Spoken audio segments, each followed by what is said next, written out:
નમસ્કાર. નાનકડી એવી ભૂલ મૃત્યુનું પણ કારણ બની શકે છે. એને આદત કહો, ભૂલ કહો કે અજ્ઞાનમાં અજાણતે આપણે કરતા હોઈએ.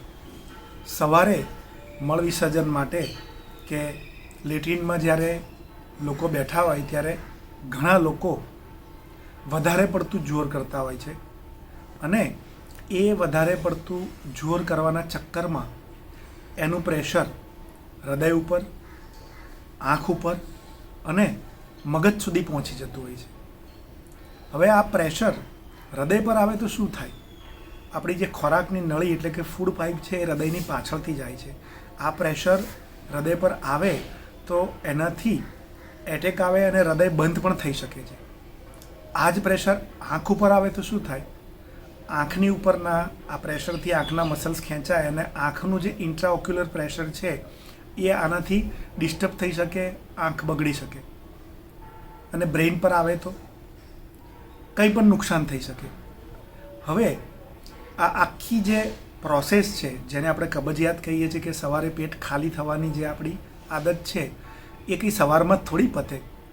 સવારે લેટ્રિન માટે બેઠા સૂકો મળ હોય તો ક્યાંથી નીકળે? તમે શરીરને હલાવતા જ ન હોય તો મળ આગળ ખસે કઈ રીતે? આપણે વોશિંગ મશીનની અંદર ભલે કપડાં નાખીએ, જાતે ન ધોઈએ, એમાંય પાણી નાખવું પડે, સાબુ નાખવો પડે ને. શરીર સાબુ તો બનાવી લે છે પણ એને પાણી તો આપવું પડે ને. ગંદકી નીકળે કેવી રીતે? આટલી નાનકડી વાત સમજવા માટે જ આ વિડીયો જુઓ. કારણ કે આરોગ્ય એ ખાલી વનસ્પતિમાં, ખાલી વ્યાયામમાં કે ખાલી ડાયટમાં નથી કે એના કોમ્બિનેશનમાંય નથી.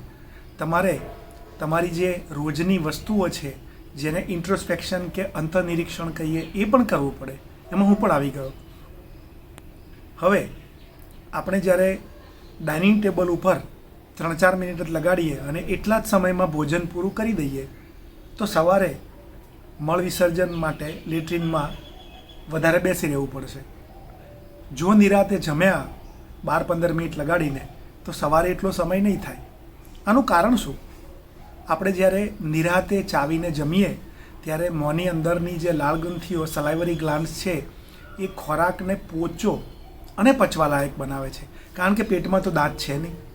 તો એ જે ખોરાક છે લાળવાળો એ જેવો પેટમાં જાય એટલે પેટમાંનો એસિડ છે એ એસિડ તરત જ બેલેન્સમાં આવી જાય અને અડધું ખાવાનું એમ સમજો કે પેટમાં પચી ગયું.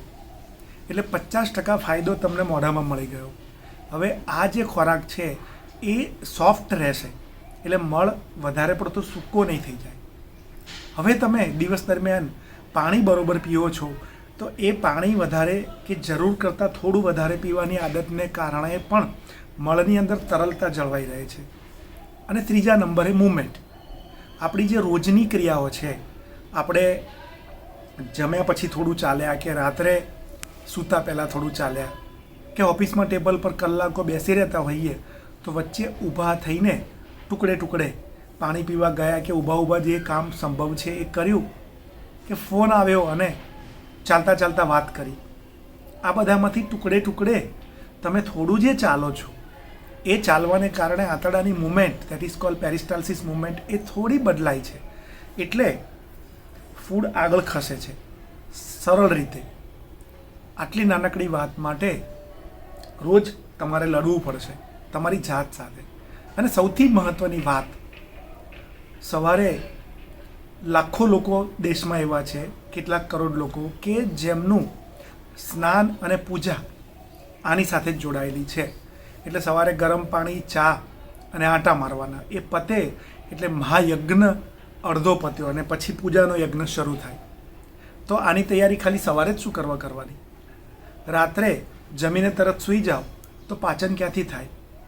રાત્રે તમે એવો ખોરાક ખાઓ કે જે ખોરાક પચવો મુશ્કેલ છે તો ક્યાંથી પાચન તંત્ર સરખું કામ કરશે? તમે કબજિયાત માટેના ઔષધ લો, સવારે ગરમ પાણી કે ગરમ ચા પીને આંટા મારો કે જાતના પ્રયોગો કરો, પરંતુ તમે જેને કબજિયાત કહો છો એ દૂર ન થાય. સવારે પેટમાંથી મળ નીકળી ગયો એટલે કબજિયાત દૂર થઈ ગઈ? ના. એકદમ સહજતાથી જેમ યુરિન નીકળે છે એટલી જ સરળતાથી આંતરડું ખાલી થાય અને થોડી જ મિનિટોમાં તમે બહાર આવી જાઓ, એ જે ખાલી થવાની પ્રક્રિયા છે એ સારી રીતે થાય ત્યારે કબજિયાત નથી એમ કહેવાય. એનું શાસ્ત્રમાં સરસ આપ્યું છે ડેફિનેશન કે વ્યાખ્યા.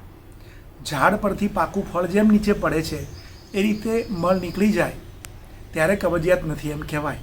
પણ એના માટે તો કેટલી બધી વસ્તુઓ એની સાથે લાગુ પડે. તમારી સારી ઊંડી ઊંઘ હોય, તમે વ્યાયામ કરતી વખતે પણ નિરાશ જીવે વ્યાયામ કરતા હો, કારણ કે વ્યાયામ એ કંઈ તમને કોઈએ સોંપેલું કામ નથી. વ્યાયામ એ ટાર્ગેટ થોડો છે, ઓફિસમાં આટલું જ કામ કરવાનું ને આટલા કલાકમાં આટલો ટાર્ગેટ પૂરો કરવાનો. એ ટાર્ગેટ પર તમે ફટાફટ ખાઈ લો, એ જ ટાર્ગેટ પર તમે વ્યાયામ કરો અને જીમમાં એક્સરસાઇઝ સ્ટ્રેસમાં કરો કે ફોન ચાલતો હોય, ફાયદો ક્યાંથી મળશે? કેટલી બધી વસ્તુઓ જોડાય છે. નિરાંતે સાંભળતા રહેજો, કારણ કે આમાં બહુ બધું આવશે. તમે કબજિયાત દૂર કરવા માટે જીમ કરો એટલે થઈ જશે? જીમમાં તમે સરસ મહેનત કરી પણ વધારે પ્રોટીન લઈ લીધું તો એ પ્રોટીન પચવાનું ક્યાંથી? એનાથી પણ મળગણ થઈ જશે. એટલે તમારું 80 કિલો વજન હોય અને વધારે પડતું વજન ન ઉચકતા હોય તો હમણાં 80 ગ્રામ પ્રોટીનથી ચલાવો ને, તમને એનાથી કોઈ નુકસાન નથી થવાનું. બસ આ બધી વસ્તુઓ ભેગી થાય તો તમારો જે મળ છે એ સરખી રીતે સવારે નીકળશે. અને એ જેને આપણે લિક્વિડ કહીએ એ પણ નહીં, હાર્ડ પણ નહીં, સેમી લિક્વિડથી થોડો ઉપર. આ પીકુ પિક્ચરની વાત નથી, કારણ કે મૂવી જોઈએ એ રિલેક્સ થવા માટે છે, એમાંથી આપણને આનંદ મળે અને સાચા દિલથી હસીએ. જીવન તો એટલું ટૂંકું નથી ને, 2.5-3 કલાકનું થોડું છે. જીવનની લંબાઈ ઘણી છે. એટલે કોઈ હાસ્ય કલાકાર કે હાસ્ય લેખક આરોગ્યની વાતને એના લેખમાં અમુક વાર મજાકમાં લઈ લે તો ઠીક છે, પરંતુ જે રોજે રોજનું જીવન છે મજાક નથી, આરોગ્ય મજાક નથી. એને તમે જો સમજીને તમારા પોતાના માટે છે એમ કરશો તો જ આમાંથી બહાર આવાશે. બાકી એક નાનકડું થોડીક સેકન્ડોનું પ્રેશર વારંવાર તમે જ્યારે કરો છો તો એના કારણે હાર્ટ પર પ્રેશર આવે. અનેક લોકો એમાં મૃત્યુ પણ પામ્યા છે. એવું જ બીજું પ્રેશર આપણે જ્યારે એ જોર લાંબો ટાઈમ કરીએ તો આંખ પર આવે, આંખનું પ્રેશર વધે. અને બીજો વધારાનો ફાયદો, જેમ કે આ જે લોકોને કબજિયાતની તકલીફ છે એવા ઘણા લોકોને વાયુ ઉપર ચડવાથી પણ આંખનું ઇન્ટ્રાઓક્યુલર પ્રેશર વધે છે. તો એ પેટ સરખું થવાના કારણે આપોઆપ આંખનું પ્રેશર ઘટવા માંડે. સીધો ફાયદો થઈ ગયો તમને. તમારું પાચન બરોબર ન હોય, વાયુ અને એસિડ ઉપર ચડતો હોય ને એના કારણે બ્લડ પ્રેશર વધે કે એના કારણે તમારા ધબકારા વધતા હોય તો પેટ સરખું થવાથી એ પણ સરખું થઈ જાય. કારણ કે આપણે એવું માનીએ છીએ કે હાર્ટ એટેક છે. કેટલાક કિસ્સાઓમાં એટેક ઓન હાર્ટ હોય છે. આપણી ખોરાકની નળી હૃદયની પાછળથી જાય છે. એટલે જે ખાવાનું ના પચ્યું એટલે અમુક કલાક પછી સડે, એમાંથી ગેસ પેદા થાય, પિત્ત અને એસિડ આ બધું ઉપર જાય એટલે હૃદય પર દબાણ કરે, એ દબાણ વધે તો એટેક આવે. પણ આ બ્લોકેજવાળો એટેક નથી, એટેક ઓન હાર્ટ છે. કેટલી નાની નાની સરળ વાતો છે. આ જ વાતોથી સહજ આરોગ્ય મળે છે. સહેજે સહેજે જેમનામાંથી આનંદ મળે છે એમનું નામ સહજાનંદ. સ્વામિનારાયણ ભગવાનનું આ એક નામ છે. આ જ રીતે તમે જો આ બધા વિડીયો કે આ ચેનલ જોતા રહેશો તો તમને સહેજે સહેજે આરોગ્ય મળશે. તમારે થોડુંક જ ધ્યાન રાખવાનું છે. આ જ આરોગ્યની જે વસ્તુઓ છે એ લોકો સુધી ફેલાવવાનું કામ કરો. આ વિડીયોને કોઈકને મોકલો, ચેનલને તમે સબસ્ક્રાઈબ કરો, બીજાને કરાવો. તમે પણ સ્વસ્થ અને મસ્ત રહો અને બીજા સ્વસ્થ અને મસ્ત રહે એમાં તમારું યોગદાન આપો. આભાર.